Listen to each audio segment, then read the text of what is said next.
ਸੋ ਸਤਿ ਸ਼੍ਰੀ ਅਕਾਲ ਸਟੂਡੈਂਟ, ਮੈਂ Rupinder Kaur, lecturer chemistry Guru Nanak Dev polytechnic college Ludhiana. ਸੋ ਅਸੀਂ ਲਿਕੁਇਡ ਫਿਊਲ ਡਿਸਕਸ ਕਰ ਰਹੇ ਸੀਗੇ। ਲਿਕੁਇਡ ਫਿਊਲ ਦੇ ਵਿੱਚ ਵੀ ਆਪਾਂ ਪਹਿਲਾਂ ਨੈਚੁਰਲ ਲਿਕੁਇਡ ਫਿਊਲ ਡਿਸਕਸ ਕੀਤਾ, ਫਿਰ ਉਸ ਤੋਂ ਬਾਅਦ synthetic liquid fuel. Synthetic liquid fuel ਦੇ ਵਿੱਚ ਹੀ ਇੱਕ ਟੌਪਿਕ ਹੋਰ ਆ ਕੇ ਨਾਲ ਜੁੜਿਆ, that is synthetic petrol. Petrol that is ਜੋ ਕਿ ਪੈਟਰੋਲੀਅਮ ਦੀ ਡਿਸਟੀਲੇਸ਼ਨ ਤੋਂ ਬਣਦਾ ਹੈ, ਲੇਕਿਨ ਸਿੰਥੈਟਿਕ ਪੈਟਰੋਲ ਵੀ ਬਣਾਇਆ ਜਾ ਸਕਦਾ ਹੈ। ਬੜੀ ਰਿਸਰਚ ਹੋ ਰਹੀ ਹੈ ਇਸ ਟੌਪਿਕ 'ਤੇ ਕੁਛ 1 ਸਾਲਾਂ ਤੋਂ ਕਿ ਪੈਟਰੋਲ ਵੀ ਸਿੰਥੈਟਿਕਲੀ ਪ੍ਰਿਪੇਅਰ ਕੀਤਾ ਜਾ ਸਕਦਾ ਹੈ, right. Gasoline can be, gasoline word use ਕਰਦੇ ਆ ਪੈਟਰੋਲ ਨੂੰ, ਮੈਂ ਕਿੰਨੇ ਹੀ ਵਰਡ ਯੂਜ਼ ਕੀਤੇ ਸੀ। ਦੈਟ ਇਜ਼ ਪੈਟਰੋਲ ਜਿਹੜਾ ਹੈ, it is also non as motor spirit, this is also known as gasoline, this is also known as petrol। so ਜਿਹੜਾ ਮਰਜ਼ੀ ਨਾਮ ਇਹਦੇ ਵਾਸਤੇ ਯੂਜ਼ ਕੀਤਾ ਜਾ ਸਕਦਾ, ਯਾਦ ਰੱਖਣਾ ਤੁਸੀਂ, right। so gasoline can be synthesized by Burgess process। Burgess process, this process was first developed in Germany during World War II। so ਇਹ World War II ਦੇ ਦੌਰਾਨ ਇਹਦੀ ਰਿਸਰਚ ਹੋਈ ਹੈ। In this process, coal dust is made into the paste with heavy oil। heavy oil ਜਦੋਂ ਅਸੀਂ petroleum ਦੀ distillation ਕਰਦੇ ਹਾਂ ਉਸ ਦੇ ਦੌਰਾਨ 3 ਤਰ੍ਹਾਂ ਦੇ ਆਇਲ ਹੁੰਦੇ ਆ, light oil, heavy oil and middle oil, right. So heavy oil ਜਿਹੜੇ ਲੁਬਰੀਕੈਂਟ ਦੇ ਤੌਰ ਤੇ ਵੀ ਯੂਜ਼ ਕੀਤੇ ਜਾਂਦੇ ਆ। ਸੋ ਇਹ ਮਿਕਸਚਰ ਕਾਹਦੇ ਮਿਕਸਚਰ ਤੋਂ ਤਿਆਰ ਹੁੰਦਾ, ਕੋਲ dust plus heavy oil. The paste is heated to 750 Kelvin and hydrogen gas compressed to about 200 to 50 atmosphere is passed through it। ਤੇਲ ਤੇ ਕੋਲੇ ਦੇ ਮਿਕਸਚਰ ਨੂੰ ਇੰਨੇ ਟੈਂਪਰੇਚਰ ਤੇ ਗਰਮ ਕਰਕੇ ਉਹਦੇ ਉੱਤੋਂ ਦੀ ਹਾਈਡਰੋਜਨ ਗੈਸ ਦੌੜਾਣੀ ਆ, ਪੰਪ ਕਰਨੀ ਹੈ ਇੰਨੇ ਹਾਈ ਪ੍ਰੈਸ਼ਰ ਦੇ ਉੱਤੇ। It in the presence of iron oxide acting as catalyst. ਆ ਯਾਦ ਰੱਖਣਾ, ਇਹ ਪੇਪਰ 'ਚ ਪੁੱਛਦੇ ਹੁੰਦੇ ਆ ਕਿ ਜਦੋਂ ਅਸੀਂ ਬਰਜਸ ਪ੍ਰੋਸੈਸ ਦੇ ਵਿੱਚ ਕਿਹੜੀ ਇਹ ਮੈਟਲ ਐਜ਼ ਏ ਕੈਟਲਿਸਟ ਯੂਜ਼ ਹੁੰਦੀ ਆ ਜਾਂ ਕਿਹੜੀ ਚੀਜ਼ ਨੂੰ ਐਜ਼ ਏ ਕੈਟਲਿਸਟ ਯੂਜ਼ ਕਰਦੇ ਹਾਂ ਅਸੀਂ, that is the iron oxide. Metal ਨਹੀਂ, that is the oxide of iron. It is acting as a catalyst. So oil ਤੇ ਕੋਲ ਦੇ ਮਿਕਸਚਰ ਇਹਨੂੰ ਅਸੀਂ ਇੰਨੇ ਟੈਂਪਰੇਚਰ 'ਤੇ ਹੀਟ ਕਰਕੇ ਉਹਦੇ ਤੋਂ ਹਾਈਡਰੋਜਨ ਗੈਸ ਪਾਸ ਕਰਨੀ ਹੈ। ਜਦੋਂ ਇੰਨੇ ਹਾਈ ਪ੍ਰੈਸ਼ਰ ਦੇ ਵਿੱਚ ਹਾਈਡਰੋਜਨ ਗੈਸ ਪਾਸ ਕਰਾਂਗੇ ਉਹ ਐਂਟਰ ਹੋ ਜਾਂਦੀ ਹੈ ਉਹਦੇ ਵਿੱਚ, ਤਾਂ ਜਿਹੜਾ ਕਾਰਬਨ ਸੀ ਉਹ ਹਾਈਡਰੋਕਾਰਬਨ 'ਚ ਚੇਂਜ ਹੋ ਜਾਂਦਾ, right. So gases mixture of hydrocarbon is formed. ਜਦੋਂ ਅਸੀਂ ਇੰਨੇ ਹਾਈ ਪ੍ਰੈਸ਼ਰ ਦੇ ਉੱਤੇ ਹਾਈਡਰੋਜਨ ਗੈਸ ਨੂੰ ਕੋਲੇ ਦੇ ਉੱਤੇ ਦੀ ਪਾਸ ਕਰਦੇ ਹਾਂ, ਸਾਡੇ ਕੋਲ ਹਾਈਡਰੋਕਾਰਬਨ ਬਣਦੇ ਆ, which upon gives ਇੱਕ liquid which resembles crude oil। ਜਿਹੜਾ ਕਿ ਸਾਡੇ ਕੋਲ ਹਾਈਡਰੋਕਾਰਬਨਸ, ਸਾਡੇ ਕੋਲ ਗੈਸਿਸ ਮਿਕਸਚਰ ਬਣਦਾ, ਉਹਨੂੰ ਕੰਡੈਂਸਰ ਦੀ ਹੈਲਪ ਦੇ ਨਾਲ ਅਸੀਂ ਜਦੋਂ ਕੂਲ ਕਰਦੇ ਹਾਂ ਤਾਂ ਸਾਡੇ ਕੋਲ ਇੱਕ ਕਾਲੇ ਰੰਗ ਦਾ ਵਿਸਕਸ ਲਿਕੁਇਡ ਆਉਂਦਾ ਹੈ which is known as the petroleum, right. Carbon plus hydrogen, temperature 750 kelvin, pressure 200 to 250 atmosphere। iron oxide ਦੀ presence ਦੇ ਵਿੱਚ we will get the mixture of hydrocarbon which is crude oil। crude oil मतलब कच्चा तेल। now the resulting crude oil is subjected to fractional distillation। फिर जिमें दूसरे कच्चे तेल की fractional distillation करते हैं, ਇਹਦੀ भी fractional distillation की जाती है। साढ़े को 3 तरह के oil आते हैं।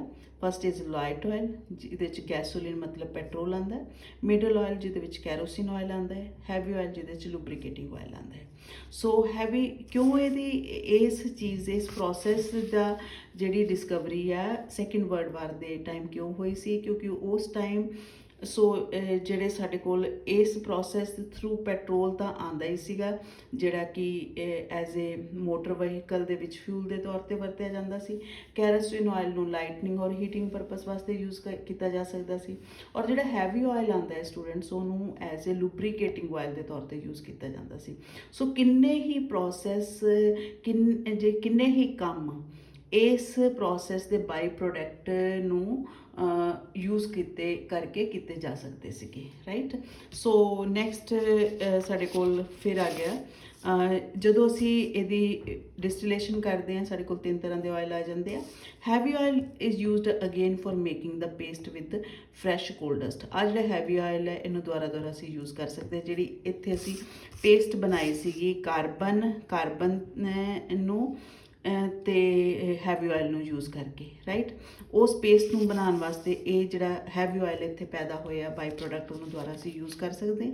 ਦ yield of gasoline is 60% of the total coal dust used. ਜਿੰਨਾ ਪੈਟਰੋਲ ਮਤਲਬ ਜਿੰਨਾ ਤੁਸੀਂ ਕੋਲਾ ਯੂਜ਼ ਕੀਤਾ ਉਹਦਾ 60% ਹਿੱਸਾ ਜਿਹੜਾ ਹੈ ਉਹ ਪੈਟਰੋਲ ਜਿਹੜਾ ਹੈ ਉਹ 60% ਸਾਡੇ ਕੋਲ ਜਿਹੜਾ ਪੈਟਰੋਲ ਬਣ ਜਾਂਦਾ ਹੈ, right. Quality of gasoline produced is good. ਜਿਹੜਾ ਵੀ ਅਸੀਂ ਪੈਟਰੋਲ ਇਸ ਪ੍ਰੋਸੈਸ ਦੇ ਥਰੂ ਪੈਦਾ ਕੀਤਾ ਹੈ, ਵਧੀਆ ਕੁਆਲਿਟੀ ਦਾ, ਉਹਦੀ ਕਲੋਰੀਫਿਕ ਵੈਲਿਊ ਕਾਫੀ ਹਾਈ ਹੁੰਦੀ ਹੈ, ਰਾਈਟ।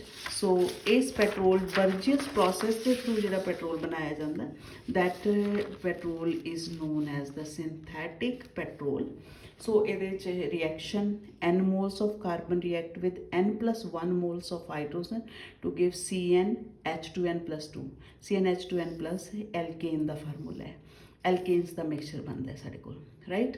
ਸੋ ਇਹਦੇ ਵਾਸਤੇ ਆ ਰਿਐਕਟਰ ਦਿੱਤਾ ਹੋਇਆ, ਆ ਸਾਡੇ ਕੋਲ ਰਿਐਕਟਰ ਹੈ, ਰਾਈਟ, ਜਿਹਦੇ ਵਿੱਚ ਉਹਦੀ ਅਸੀਂ ਪੇਸਟ ਪੋਰ ਕਰਨੀ ਆ। This is the heavy oil ਦਾ ਸਾਡੇ ਕੋਲ ਸੋਰਸ ਹੈ, ਔਰ ਇਹਦੇ ਵਿੱਚ ਕੋਲ ਡਸਟ ਪੋਰ ਕਰਨੀ ਆ। ਨਾਲ ਹੀ ਅਸੀਂ ਟਿਨ ਔਰ ਨਿਕਲ ਜਾਂ ਆਇਰਨ ਆਕਸਾਈਡ ਨੂੰ ਇਹਦੇ ਵਿੱਚ ਕੈਟਲਿਸਟ ਯੂਜ਼ ਕਰਨਾ। ਇੱਥੇ ਅਸੀਂ ਹਾਈਡਰੋਜਨ ਗੈਸ ਪੰਪ ਕਰਨੀ ਹੈ ਇਹਦੇ 'ਚੋਂ 200 to 250 ਐਟਮੋਸਫੇਰਿਕ ਪ੍ਰੈਸ਼ਰ ਦੇ ਉੱਤੇ, ਔਰ ਇਸ ਦੋਨਾਂ ਦੇ ਮਿਕਸਚਰ ਨੂੰ ਇਸ ਕਨਵਰਟਰ ਦੇ ਵਿੱਚੋਂ ਦੀ ਅਸੀਂ ਪੋਰ ਕਰਦੇ ਹਾਂ, ਕਨਵਰਟਰ। ਸੋ ਇਹਦਾ ਟੈਂਪਰੇਚਰ ਜਿਹੜਾ 750 ਤੱਕ ਮੇਨਟੇਨ ਹੁੰਦਾ ਹੈ।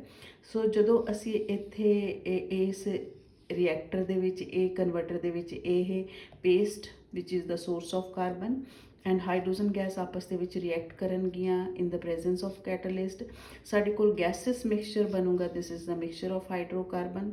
ਇਸ ਗੈਸਿਸ ਮਿਕਸਚਰ ਨੂੰ ਇਸ ਕੰਡੈਂਸਰ ਦੇ ਵਿੱਚੋਂ, ਕੰਡੈਂਸਰ ਪਾਈਪ ਹੈ, ਇਹਦੇ ਆਲੇ ਦੁਆਲੇ ਵਾਟਰ ਪਾਸ ਹੋ ਰਿਹਾ, ਜਿਹੜਾ ਕਿ ਇਹਦੇ ਵਿਚਲੀਆਂ ਗੈਸਿਸ ਨੂੰ ਲਿਕੁਈਫਾਈਡ ਕਰਕੇ ਕਰ ਦਿੰਦਾ, ਲਿਕੁਇਡ ਫਾਰਮ ਦੇ ਵਿੱਚ ਚੇਂਜ ਕਰ ਲੈਂਦਾ।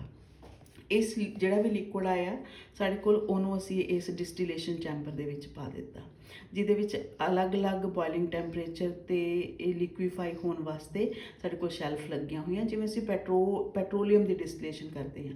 ਸੋ this column is known as fractionating column. So ਇਹਦੇ ਵਿੱਚ ਸਾਡੇ ਕੋਲ 3 ਤਰ੍ਹਾਂ ਦੇ ਆਇਲ ਆਉਂਦੇ ਆ, ਦੈਟ ਇਜ਼ ਗੈਸੋਲੀਨ, ਜਿਹਨੂੰ ਅਸੀਂ ਲਾਈਟ ਆਇਲ ਕਿਹਾ ਹੈ, ਜਿਹਨੂੰ ਪੈਟਰੋਲ ਦੇ ਤੌਰ ਤੇ ਯੂਜ਼ ਕਰਦੇ ਹਾਂ, ਗੈਸਿਸ ਜਿਹਨੂੰ ਫਿਊਲ ਗੈਸਿਸ, ਮਤਲਬ ਇਹ ਗੈਸਿਸ ਜਿਹੜੀਆਂ ਤੁਸੀਂ ਐਜ਼ ਏ ਫਿਊਲ ਯੂਜ਼ ਕਰ ਸਕਦੇ ਹੋ। ਫਿਰ ਆ ਗਿਆ ਮਿਡਲ ਆਇਲ। ਇਸ ਮਿਡਲ ਆਇਲ ਨੂੰ ਵੀ ਫਰਦਰ ਇਹਦੀ ਜਿਹੜੀ ਆ ਹਾਈਡਰੋਜੀਨੇਸ਼ਨ, ਮਤਲਬ ਹਾਈਡਰੋਜਨ ਨਾਲ ਰਿਐਕਟ ਕਰਕੇ ਇਹਦੇ ਤੋਂ ਵੀ ਗੈਸੋਲੀਨ ਪ੍ਰੋਡਿਊਸ ਕੀਤਾ ਜਾ ਸਕਦਾ।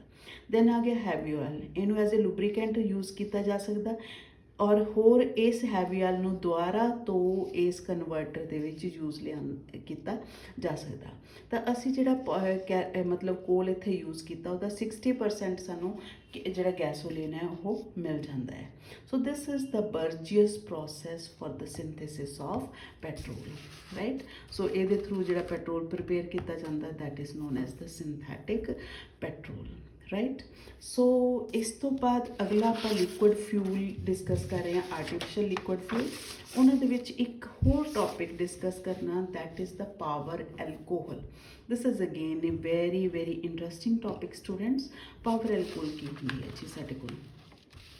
Power alcohol, there are few non petroleum fuels. ਕਈ ਫਿਊਲ ਐਸੇ ਵੀ ਹੈ ਜਿਹੜੇ ਪੈਟਰੋਲੀਅਮ ਤੋਂ ਨਹੀਂ ਮਿਲਦੇ, right. So power alcohol is one out of them. Power alcohol ਵੀ ਉਹਦੇ ਵਿੱਚੋਂ ਇੱਕ ਹੈ। ਪਾਵਰ ਐਲਕੋਹਲ ਬੜਾ ਹੀ ਇੰਪੋਰਟੈਂਟ ਕੁਐਸਚਨ ਹੈ। ਬਰਜੀਅਸ ਪ੍ਰੋਸੈਸ ਵੀ ਬਹੁਤ ਇੰਪੋਰਟੈਂਟ ਹੈ, ਇਹ ਵੀ ਬਹੁਤ ਇੰਪੋਰਟੈਂਟ ਹੈ। Power alcohol when ethyl alcohol used as fuel in internal combustion engine. ਮਤਲਬ ਇੰਟਰਨਲ ਕੰਬਸਸ਼ਨ, ਤੁਹਾਡੇ ਮੋਟਰਸਾਈਕਲ ਦਾ ਜਿਹੜਾ ਇੰਜਨ ਹੈ ਉਹਦੇ ਵਿੱਚ ਪੈਟਰੋਲ ਪਵਾਉਣ ਦੀ ਜਗ੍ਹਾ ਤੇ ਇਥਾਈਲ ਐਲਕੋਹਲ ਯੂਜ਼ ਕਰੋ, ਤਾਂ ਉਹਨੂੰ ਅਸੀਂ ਜਦੋਂ ਇਥਾਈਲ ਐਲਕੋਹਲ ਨੂੰ ਇੰਜਨ ਨੂੰ ਰਨ ਕਰਨ ਵਾਸਤੇ, ਪਾਵਰ ਨੂੰ ਪ੍ਰੋਡਿਊਸ ਕਰਨ ਵਾਸਤੇ ਐਜ਼ ਏ ਫਿਊਲ ਯੂਜ਼ ਕੀਤਾ ਜਾਂਦਾ, ਦੈਨ ਉਸ ਐਲਕੋਹਲ ਨੂੰ ਅਸੀਂ ਸਿੰਪਲ ਐਲਕੋਹਲ ਨਹੀਂ ਕਹਿੰਦੇ, that alcohol is known as the power alcohol, right? When ethyl alcohol used as fuel in internal combustion engine is known as power alcohol. Power alcohol is not used as a prime fuel. ਸਿੱਧਾ ਨਹੀਂ ਇਹਨੂੰ fuel ਅਸੀਂ use ਕਰ ਸਕਦੇ, ਇਹਨੂੰ mix ਕਰਕੇ use ਕਰਦੇ ਹਾਂ ਸਿੱਧਾ। ਅਦਰਵਾਈਜ਼ ਇਹਦੇ ਬਹੁਤ ਡਿਸਐਡਵਾਂਟੇਜਸ ਵੀ ਹੈਗੀਆਂ ਜਿਹੜੀਆਂ ਕਿ ਆਪਾਂ ਲੇਟਰ ਡਿਸਕਸ ਕਰਦੇ ਹਾਂ। So it can not be used as a prime fuel, main fuel ਨਹੀਂ ਅਸੀਂ ਇਹਨੂੰ ਯੂਜ਼ ਕਰ ਸਕਦੇ। What is it is blended with motor fuel, ਇਹਨੂੰ ਹੋਰ ਚਾਹੇ ਡੀਜ਼ਲ ਜਾਂ ਪੈਟਰੋਲ ਦੇ ਨਾਲ ਮਿਕਸ ਕਰ ਸਕਦੇ ਹਾਂ ਅਸੀਂ। Blend contain 25% of alcohol with petrol are used as motor fuel, मतलब 75% ਸਾਡੇ ਕੋਲ ਪੈਟਰੋਲ ਹੋਵੇ ਔਰ 25% ਸਾਡੇ ਕੋਲ ਐਲਕੋਹਲ ਹੋਵੇ, ਮਤਲਬ ਜਿਹੜਾ 25% ਪੈਟਰੋਲ ਤਾਂ ਬਚ ਹੀ ਗਿਆ ਨਾ। ਸੋ ਇਹਦੇ ਕਰਕੇ ਪੈਟਰੋਲ ਦੇ ਸੋਰਸਿਸ ਦੇ ਉੱਤੇ ਜਿਹੜਾ ਪ੍ਰੈਸ਼ਰ ਹੈ ਉਹ ਘਟ ਜਾਂਦਾ ਹੈ। ਸੋ ਇਹ ਪਾਵਰ ਐਲਕੋਹਲ ਕਾਫੀ ਇਕਨੋਮਿਕ ਹੈ, ਸੋ ਇਹਨੂੰ ਐਜ਼ ਏ ਫਿਊਲ ਅਸੀਂ ਯੂਜ਼ ਕਰ ਸਕਦੇ ਹਾਂ। ਪੈਟਰੋਲ ਦੇ ਨਾਲ ਮਿਕਸ ਕਰਕੇ ਸਿੱਧਾ ਨਹੀਂ ਯੂਜ਼ ਕਰਨਾ, ਪ੍ਰਾਈਮ ਫਿਊਲ ਨਹੀਂ ਯੂਜ਼ ਕਰਨਾ। ਸੋ ਇਹਦੇ ਬੈਨੀਫਿਟ ਵੀ ਆ ਔਰ ਡਿਸਐਡਵਾਂਟੇਜਸ ਵੀ ਕੀ ਹੈਗੇ ਆ। ਬੈਨੀਫਿਟ ਕੀ ਹੈ, octane number of petrol is 60 to 70। Octane number ਹੁੰਦਾ ਪੈਟਰੋਲ ਨੂੰ ਜੱਜ ਕਰਨ ਵਾਸਤੇ ਇੱਕ ਰੇਟਿੰਗ ਦਿੱਤੀ ਜਾਂਦੀ ਹੈ, that is octane number. Where is that of blended petrol is 90। ਲੇਕਿਨ ਜੇ ਉਹਦੇ ਵਿੱਚ ਐਲਕੋਹਲ ਮਿਕਸ ਕਰਦੀ ਹੈ 60 to 70 ਤੋਂ ਵੱਧ ਕੇ 90 ਹੋ ਜਾਂਦਾ ਉਹਦਾ ਸਾਡੇ ਕੋਲ octane number. So addition of alcohol to petrol increases its octane number. ਜਦੋਂ ਅਸੀਂ ਇਹਦੇ ਵਿੱਚ ਪੈਟਰੋਲ ਮਿਕਸ ਦੇ ਵਿੱਚ ਐਲਕੋਹਲ ਮਿਕਸ ਕਰਦੇ ਹਾਂ ਤਾਂ ਆਕਟੇਨ ਨੰਬਰ ਇੰਪਰੂਵ ਹੋ ਜਾਂਦਾ ਹੈ। Alcohol has the property to absorb moisture. ਹੁਣ ਐਲਕੋਹਲ ਦੇ ਵਿੱਚ ਐਲਕੋਹਲ ਦਾ ਗੁਣ ਹੈ ਕਿ ਇਹ ਨਮੀ ਨੂੰ ਐਬਜ਼ੌਰਬ ਕਰਦਾ। So blending of petrol with alcohol prevent the passage of moisture into the petrol system. ਮਤਲਬ ਕਈ ਵਾਰ ਜੇ ਵਿੱਚ ਮੋਇਸਚਰ ਚਲਾ ਜਾਵੇ ਤਾਂ ਇੰਜਨ ਨੂੰ ਜਗਾਲ ਲੱਗਣ ਦਾ ਡਰ ਰਹਿੰਦਾ। ਲੇਕਿਨ ਜੇ ਅਸੀਂ ਸਿੰਪਲ ਪੈਟਰੋਲ ਦੀ ਜਗ੍ਹਾ 'ਤੇ ਪਾਵਰ ਐਲਕੋਹਲ ਯੂਜ਼ ਕਰੀਏ, ਮਤਲਬ ਮਿਕਸਡ ਬਲੈਂਡਡ ਪੈਟਰੋਲ ਯੂਜ਼ ਕਰੀਏ ਤਾਂ ਉਹਦੇ ਵਿੱਚੋਂ ਮੋਇਸਚਰ ਨੂੰ ਐਬਜ਼ੌਰਬ ਕਰਨ ਦਾ ਕੰਮ ਕਰਦਾ, ਜਿਹਦੇ ਕਰਕੇ ਸਾਡੇ ਕੋਲ ਇੰਜਨ ਜਿਹੜਾ ਉਹਨੂੰ ਰਸਟਿੰਗ ਨਹੀਂ ਹੁੰਦੀ। ਪੈਟਰੋਲ ਐਲਕੋਹਲ ਬਲੈਂਡ ਲੋਅਰ ਦਾ ਸਟਾਰਟਿੰਗ ਡਿਫੀਕਲਟੀਜ਼। ਜਿਹੜਾ ਬਲੈਂਡਡ ਐਲਕੋਹਲ ਹੈ, ਜੇ ਪੈਟਰੋਲ ਇੰਜਨ ਈਜ਼ਲੀ ਸਟਾਰਟ ਨਹੀਂ ਹੁੰਦਾ, ਲੇਕਿਨ ਬਲੈਂਡਡ ਪੈਟਰੋਲ ਯੂਜ਼ ਕਰਨ ਦੇ ਨਾਲ ਇੰਜਨ ਈਜ਼ਲੀ ਸਟਾਰਟ ਹੋ ਜਾਂਦਾ। ਜਿਹੜੀਆਂ ਸਟਾਰਟਿੰਗ ਡਿਫੀਕਲਟੀਜ਼ ਹੈ, ਪ੍ਰੋਬਲਮ ਹੈ, ਉਹ ਸੌਟ ਆਊਟ ਹੋ ਜਾਂਦੀ ਹੈ। ਲੇਕਿਨ ਇਹਦੇ ਨੁਕਸਾਨ ਵੀ ਆ। ਨੁਕਸਾਨ ਕੀ ਹੋਵੇ ਆਪਾਂ ਡਿਸਕਸ ਕਰ ਲੈਂਦੇ ਹਾਂ। Disadvantages of alcohol blended petrol. Alcohol blended petrol ਦੇ ਕੀ ਨੁਕਸਾਨ ਹੈ? Alcohol are easily oxidized to acids which may cause corrosion। Alcohol the oxidation ਹੋ ਜਾਂਦੀ ਹੈ ਕਾਰਬੋਕਸਿਲਿਕ ਐਸਿਡ ਦੇ ਵਿੱਚ, ਆਕਸੀਜਨ ਦੀ ਪ੍ਰੈਜ਼ੈਂਸ ਦੇ ਵਿੱਚ, ਕਿਉਂਕਿ ਫਿਊਲ ਨੂੰ ਬਰਨ ਕਰਨ ਵਾਸਤੇ ਸਾਨੂੰ ਆਕਸੀਜਨ ਤਾਂ ਚਾਹੀਦੀ ਆ। ਸਮ ਟਾਈਮ ਐਲਕੋਹਲ ਆਕਸੀਡਾਈਜ਼ ਹੋ ਕੇ ਕਾਰਬੋਕਸਿਲਿਕ ਐਸਿਡ ਦੇ ਵਿੱਚ ਚੇਂਜ ਹੋ ਜਾਂਦਾ ਹੈ ਔਰ ਉਹ ਕਰੋਜ਼ਨ ਨੂੰ ਪ੍ਰਮੋਟ ਕਰਦਾ ਹੈ, ਨਾ ਕਿ ਘਟਾਉਂਦਾ ਹੈ। ਇਹ ਡਿਸਐਡਵਾਂਟੇਜ ਗਿਣੀ ਗਈ ਹੈ। Alcohol lower the calorific value of blended petrol.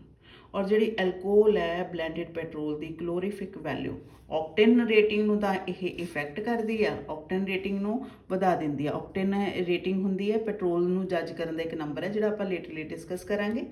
ਉਹਨੂੰ ਤਾਂ ਇਹ ਵਧਾ ਦਿੰਦੀ ਹੈ, ਪਰ ਨਾਲ ਦੀ ਨਾਲ ਪੈਟਰੋਲ ਦੀ ਕਲੋਰੀਫਿਕ ਵੈਲਿਊ ਘਟ ਜਾਂਦੀ ਹੈ, ਕਿਉਂਕਿ ਐਲਕੋਹਲ ਦੀ ਕਲੋਰੀਫਿਕ ਵੈਲਿਊ ਘੱਟ ਹੈ ਅਤੇ ਪੈਟਰੋਲ ਦੀ ਜ਼ਿਆਦਾ ਹੈ। ਤਾਂ ਜਦੋਂ ਅਸੀਂ ਦੋਨਾਂ ਨੂੰ ਮਿਕਸ ਕਰਦਾ ਤਾਂ ਬਲੈਂਡਡ ਜਿਹੜਾ ਪੈਟਰੋਲ ਹੈ ਉਹਦੀ ਕਲੋਰੀਫਿਕ ਵੈਲਿਊ ਪਿਓਰ ਪੈਟਰੋਲ ਦੇ ਨਾਲੋਂ ਘੱਟ ਹੋਊਗੀ।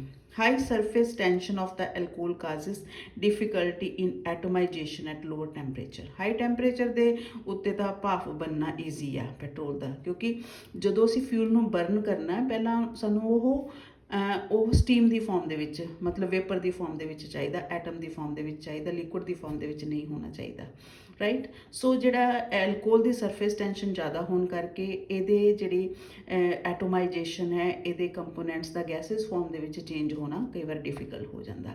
ਸੋ ਇਹ ਕੁਛ ਇੱਕ ਪ੍ਰੋਬਲਮਸ ਹੈ ਜਿਹੜੀਆਂ ਅਸੀਂ ਬਲੈਂਡਡ ਪੈਟਰੋਲ ਦੇ ਕੇਸ ਦੇ ਵਿੱਚ ਫੇਸ ਕਰਦੇ ਹਾਂ।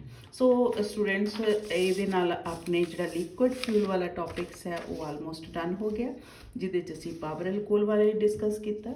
ਫਿਰ ਅਸੀਂ ਬਰਜੀਅਸ ਪ੍ਰੋਸੈਸ, ਜਿਹਦੇ ਵਿੱਚ ਅਸੀਂ ਸਿੰਥੈਟਿਕ ਪੈਟਰੋਲ ਬਾਰੇ ਡਿਸਕਸ ਕੀਤਾ, ਔਰ ਉਸ ਤੋਂ ਪਹਿਲਾਂ ਆਪਾਂ ਜਿਹੜੇ ਫਿਊਲ ਡਿਸਕਸ ਕੀਤੇ ਆ ਲਿਕੁਇਡ ਫਿਊਲ, ਜਿਨ੍ਹਾਂ ਦੇ ਵਿੱਚ ਅਸੀਂ ਪੈਟਰੋਲੀਅਮ ਬਾਰੇ ਡਿਸਕਸ ਕੀਤਾ। ਫਿਰ ਉਸ ਤੋਂ ਬਾਅਦ ਆਪਾਂ ਡਿਸਕਸ ਕੀਤੇ ਆ ਜੀ kerosene oil, diesel oil, then petrol ਬਾਰੇ ਡਿਸਕਸ ਕੀਤਾ ਹੈ, ਰਾਈਟ। ਸੋ ਇਹਦੇ ਨਾਲ ਹੀ ਅੱਜ ਦਾ ਟੌਪਿਕ ਆਪਣਾ ਜਿਹੜਾ ਹੈ ਉਹ ਖਤਮ ਹੁੰਦਾ ਹੈ ਸਟੂਡੈਂਟਸ।